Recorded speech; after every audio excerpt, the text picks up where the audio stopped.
Today's lecture is very interesting. How to love animals and why. The ancient wisdom teaches that all forms of life are a hierarchy. What means hierarchy? It's like a chain. They pull each other. So when we think about the human kingdom, we think that the human kingdom is only kingdom that has right to live. But there are other kingdoms, higher kingdoms and lower kingdoms. After human kingdoms, we have angelic kingdom, higher angels, this or that.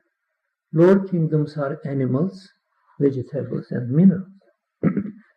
Now all these kingdoms are tied together like a chain.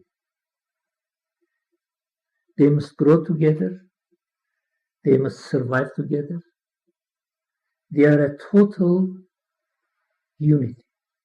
And that's why we come from that thought that if the life is one, if the all evolving and developing forms, living forms, are one chain, then every living form has equal rights to survive.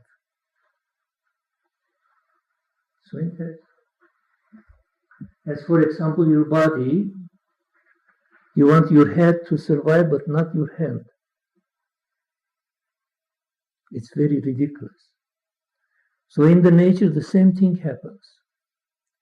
If we kill animal kingdoms, if we kill the vegetable kingdoms, then our survival is really in danger. Because animals and other kingdoms are like electronic tubes in the nature. Each one has its own duty and task and responsibility. For example, if you wipe away the whole vegetation from the earth, human beings can live only 2-3 years. But we don't know about the animal kingdom.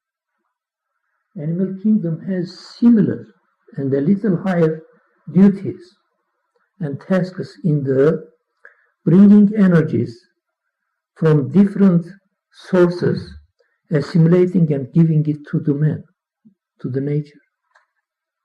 So one day great scientists are going to analyze all the kingdoms and find the relationship between them.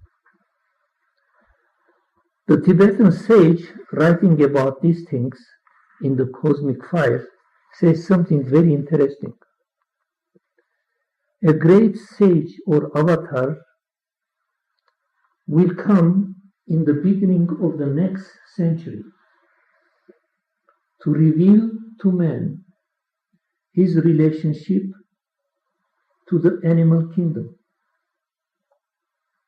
His way is being prepared by the many who in those days are developing public interest through the various societies for the benefit and protection of animal kingdom. So it means that the animals are also in the divine plan. They are in a sense God's children.